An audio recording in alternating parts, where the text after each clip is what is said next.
Saya ini di luar sebagai seorang praktisi hukum dan atau lawyer ya, saya juga adalah Direktur Eksekutif Indonesia Constitutional Watch atau Icon Watch yang saya dirikan tahun 2012 yang lalu. Dan itu sudah dirilis beberapa media nasional, beberapa kasus, beberapa hal yang saya sampaikan di statement saya. Jadi ini saya memerankan posisi sebagai seorang Direktur Eksekutif Indonesia Constitutional Watch atau Icon Watch, sekaligus sebagai praktisi hukum. Begini,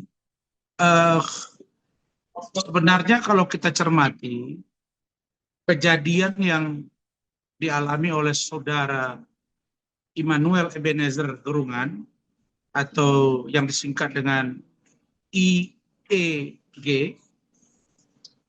sebagai Wakil Menteri Ketenagakerjaan Republik Indonesia, ini adalah sebuah potret bahwa banyak aktivis,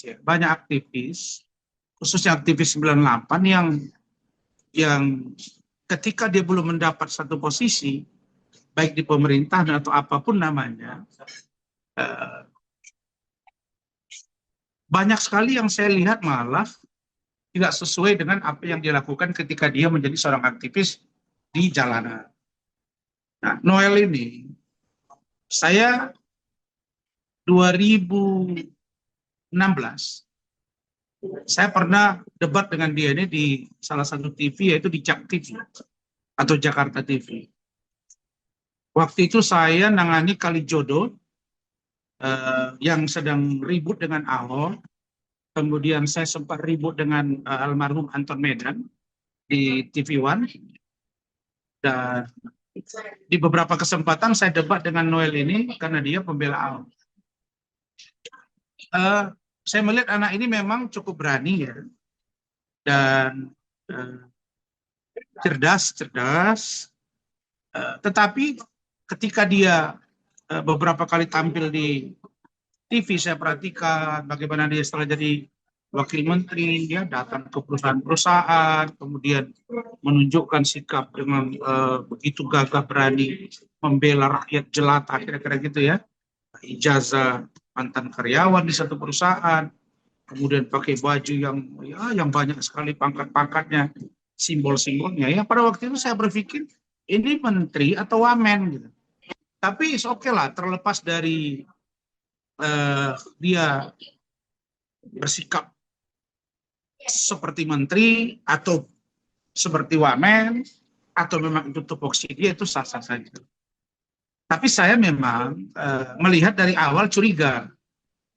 Saya curiga ini Noel ini kok terlalu menggebu-gebu, terutama yang kaitannya dengan urusan kepentingan karyawan di perusahaan. Memang secara tupoksi, tugas pokok dan fungsi Kementerian Ketenagakerjaan itu yang berurusan dengan ketenagakerjaan di perusahaan-perusahaan dan lain-lain.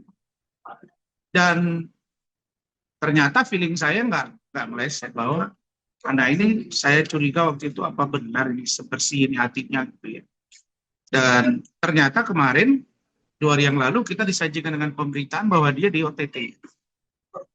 Dan yang paling membuat saya miris, seorang Noel yang gagah berani, yang keras, tahu-tahu begitu pakai rompi nangis turun dari gedung KPK, mau rilis di media nangis, terus ketika akan dibawa ke mobil tahanan juga merengek, semoga saya diberi amnesti oleh Presiden.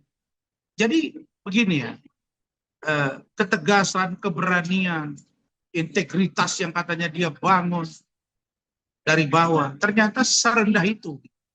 Ya. Padahal dalam teori hukum, kalau misalnya dia menjadi tersangka sekarang, kan belum tentu juga dia terbukti di persidangan.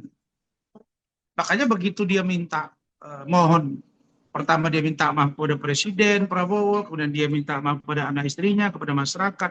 Lalu kemudian dia sempat ngomong, semoga Bapak Presiden memberikan saya amnesti. Artinya dia melakukan bahwa apa yang dia lakukan itu benar, dan itu adalah satu tindakan yang salah. Jadi sementara di saat yang bersamaan dia mengatakan bahwa dia bukan OTT dan bukan pemerasan. Nah, jadi dia melakukan sikap yang ambivalen. Nah, jadi kalau saya melihat tindakan dari Noel ini, ya telah mencederai pemerintahan Prabowo Gibran yang begitu menggaung-gaungkan anti korupsi. Presiden Prabowo itu sudah berupaya untuk melakukan upaya menutup celah korupsi.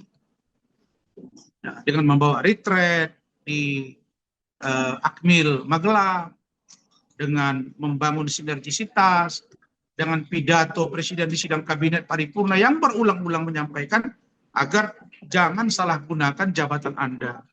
Jangan lakukan abuse of power. Jangan lakukan abuse of authority. Ya, kita berbuat untuk rakyat.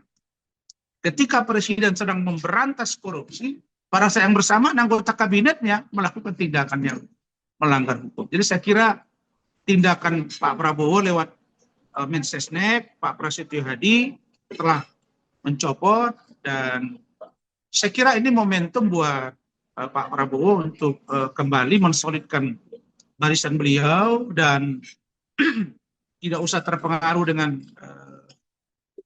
tindakan Noel yang telah mencederai kabinet, ya.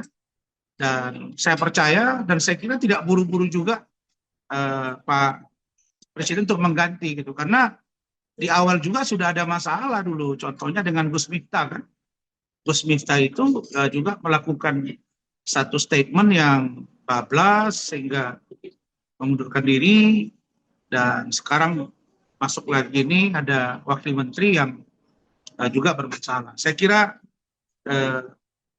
Pak Prabowo pasti paham ya, bahwa kabinet gemuk beliau ini adalah kabinet untuk mengakomodir semuanya, tapi beliau sangat paham bahwa kalau terjadi tindakan yang melanggar hukum oleh anggota kabinetnya, saya kira beliau pasti sudah punya cara untuk mengantisipasi agar kabinetnya tetap solid, satu irama, apalagi dukungan dari Wakil Presiden Gibran Raka Buming Raka dengan tegas menyatakan mendukung sikap Presiden Prabowo untuk memberantas korupsi, dan Presiden dan Wakil Presiden menyatakan ya menghargai proses hukum yang sedang dilakukan oleh KPK.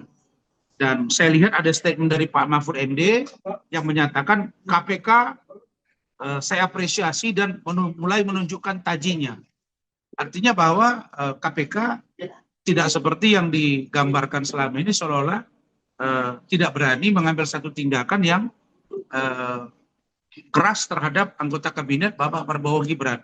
Dan ini terbantahkan. Maka saya katakan dari awal, Pak Prabowo ini nggak bisa ditebak pikirannya. Karena ini orangnya kan ilmuwan, militer, dan sekolahnya itu banyak di Eropa. Jadi kira dia, perhitungan politik beliau itu luar biasa dalam mendalami sesuatu. Karena itu saya mengira bahwa Pak Prabowo tidak akan mudah terpengaruh oleh satu sikap atau tindakan orang di luar fakta yang dia lihat. Begitu ada fakta seperti Noel, dia langsung sikat. Kira-kira begitu. Ya, itu yang saya katakan tadi. Ini baru dalam tahap penetapan tersangka. Dalam konteks hukum namanya presumption of innocence. Praduga tidak bersalah. Ini berkas juga belum dilimpahkan ke kejaksaan, belum juga disidangkan. Buru-buru minta amnesti gitu. Gimana? Lu buktikan dulu lah kalau lu ngomong bahwa gua ini tidak melakukan pemerasan. Gua ini tidak di OTT. Ya buktikan dulu di pemeriksaan berikutnya di KPK. Buktikan dulu di persidangan. Kalau memang ternyata Anda benar, Anda memang layak mendapat amnesti, nggak usah Anda mohonkan juga, itu Presiden akan ambil inisiatif. Tapi kalau di kasus ini ya saya kira orang penerimaan uangnya bulan 12 2024. Dan memang dia tidak OTT di situ, tapi kan rangkaiannya kan kelihatan. Ini uang kemana, transfer kemana, terus mobil dijejer begitu banyak, itu kan tim dia yang banyak itu. Artinya kalau saya lihat dari penjelasan Pak Setio Budianto selaku Ketua KPK, bahwa Noel ini mengetahui apa yang dilakukan oleh dirjennya dan oleh tim dia. Kaitannya dengan sertifikasi K3, keselamatan dan kesehatan kerja di perusahaan-perusahaan. Yang tadinya 250.000 per orang menjadi 6 juta gitu. Dengan cara modus memperlambat prosesnya, kemudian bahkan bisa tidak memproses sama sekali. Nah ini kan keterlaluan gitu ya, 250.000 menjadi 6 juta. Waduh, berapa kali lipat gitu. Dan rasanya tidak pantas. Saya kira inilah yang saya sebut dengan korupsi berjamaah. Korupsi berjamaah di pemerintahan Bapak Prabowo Gibran yang mereka ini telah mencederai begitu sucinya hati seorang presiden dan wakil presiden untuk memberantas korupsi di Indonesia. Gitu. Kalau boleh saya katakan, ya bukan lagi tamparan keras, ya pukulan keras malah. Pukulan keras, dan ternyata memang background seorang pejabat itu tidak menentukan bahwa dia akan bertindak bersih ketika dia menjabat. Apakah dia aktivis, apakah dia pengusaha, apakah dia politisi, apakah dia artis, tetap saja harus diawasi. Bahkan hakim sendiri harus diawasi. Itulah makanya saya kemarin ada perdebatan dengan hakim. Kenapa? Karena ada kecurigaan kita bahwa hakim ini kalau tidak dikontrol juga bisa dia melembagi kewenangannya. Nah, itulah kemarin yang terjadi. Begitu juga dengan Nikita Mirzani, kan ribut dengan jaksa. Jaksa juga harus diawasi. Karena saya sudah katakan dari awal, tidak satu pun lembaga penegak hukum di Indonesia hari ini yang 100% bersih dari tindakan melanggar hukum. Oknum di kehakiman ada, oknum di peradilan ada, oknum di kepolisian ada yang melanggar hukum, hakiman juga ada melanggar hukum, oknum di kejaksaan juga ada, oknum di KPK juga ada, oknum di pengacara apalagi, banyak banget. Saya kira ini menjadi sebuah indikator bahwa antara kita semuanya harus saling mengawasi demi tegaknya hukum yang kita harapkan dan kita nantikan, sehingga hukum itu berdiri untuk kebenaran dan keadilan itu sendiri, bukan untuk kepentingan orang lain. Iya, memang dicopot. Dia dicopot oleh Pak Presiden Prabowo, dan itu diumumkan oleh Menteri Sekretaris Negara Prasetyo Hadi, dan bahkan beliau mengatakan surat keputusan pencopotan sudah ditandatangani. Artinya sah dia dicopot gitu. Dan ini sebuah tindakan antisipatif yang saya kira langkah maju ya di zaman kabinetnya Pak Jokowi Ma'ruf atau Pak Jokowi JK. Kalau ada anggota kabinet yang bermasalah hukum, biasanya mereka nunggu beberapa hari barulah diganti gitu. Kalau ini begitu diumumkan status tersangka, 2 jam kemudian sudah ada rilis dari Istana Kepresidenan bahwa Noel dicopot. Begitu. Menurut pengakuan dari Ketua KPK dan Direktur Penindakan KPK itu, bahwa Noel itu mengetahui. Dan ini sudah lama, sejak Desember 2024. Kalau saya menghitung ya, dia dilantik itu, Presiden dilantik itu akhir Oktober 2024. Kemudian susunan kabinet. Desember dia sudah main infonya. Artinya 1,5 bulan setelah dia menjabat, dia udah main. Disitulah diterima 3M. Kemudian ini berlanjut. Dan dana semua yang mereka dapat itu lebih kurang 81 miliar. Yang masuk ke Noel itu 3 miliar. Ya, tentu yang lain bagi-bagi. Karena ini kan korupsi atau penyalahgunaan kewenangan atau pemerasan yang dilakukan secara berjamaah gitu. Ya, dirjennya juga ikut kok. Makanya saya kira kalau mau fair-fairan, ya tidak salah juga KPK memanggil Menteri Ketenagakerjaan, Yesirli, supaya bisa lebih terang bahwa tidak ada anggapan bahwa kok Menteri tidak tahu perilaku dari Wamen, wakil menterinya. Walaupun sebetulnya bisa jadi Menteri tidak mengetahui tindakan Wamen. Tapi yang mengherankan bagi saya, karena saya pernah DPRD 2 periode, kok Dirjen itu bisa ikut gitu sama Noel. Gitu. Begitu kuatnya pengaruh dia. Gitu. Apakah Menteri Ketenagakerjaan ini mungkin ikut sama Noel, karena Noel ini orang yang berani, atau karena apa gitu. Tapi yang pasti Dirjen itu ikut ini di persoalan Noel ini. Kalau saya nggak salah ya, kalau saya nggak salah dengar. Nah kalau dia udah ikut, artinya Noel ini bisa jaringannya itu sampai ke Dirjen. Padahal Dirjen ini biasanya ya itu nurutnya itu ke Menteri, bukan ke Wamen. Walaupun bisa jadi dalam satu tugas, dalam disposisi itu dia akan berkoordinasi ke Wamen. Karena wamen itu kan membantu menteri. Dirjen itu langsung ke menteri biasanya. Tapi ini kita nggak tahu apa yang terjadi di antara mereka gitu. Saya kira ini juga perlu diusut ke belakang ya. Apakah sebelum Menteri Tenaga Kerja yang sekarang ada praktek-praktek pemerasan seperti ini? Apakah ini terjadi ketika kabinet Pak Prabowo Gibran atau masih kabinet Pak Jokowi Ma'ruf gitu? Kira-kira begitu deh. Kenapa?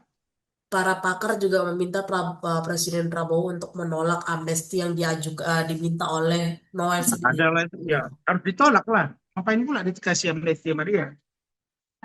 Masa orang korupsi terus tangkap besok bilang amnesti? Enak banget. Besok rame-rame orang merampok, kemudian atau memeras, besok bilang ada amnesti, amnesti. Saya kira amnesti yang diberikan Bapak Presiden itu kepada Tom Lembong dan Hasto juga beberapa orang, 1.000 lebih kalau saya nggak salah, itu tentu sudah melalui pertimbangan dan kajian. Nah, dan boleh amnesti ke depan diberikan tentu pada orang-orang yang tepat, tentu dengan pikiran yang matang, dengan pendapat hukum yang matang. Ya. Jadi ini bukan untuk mengumbar amnesti atau abolisi, tapi itu diberikan secara selektif untuk kepentingan yang lebih besar dan memang patut untuk dia menerima amnesti itu. Banyak terima amnesti, Gus Nur juga yang menghina Pak Jokowi juga dapat amnesti. Tapi kan proses hukumnya berjalan dulu kan. Masa belum ada proses hukum yang misalnya ditahan dan lain sebagainya, baru 1 hari, belum ditahan pun bahkan kemarin, Noel sudah bilang semoga Bapak Presiden memberikan amnesti. Wah itu kan apa namanya, justru menambah cedera pemerintahan yang dipimpin oleh Pak Prabowo Gibran. Jadi jangan lupa untuk subscribe Cumi Cumi. Ditekan ya tombol lonceng merahnya.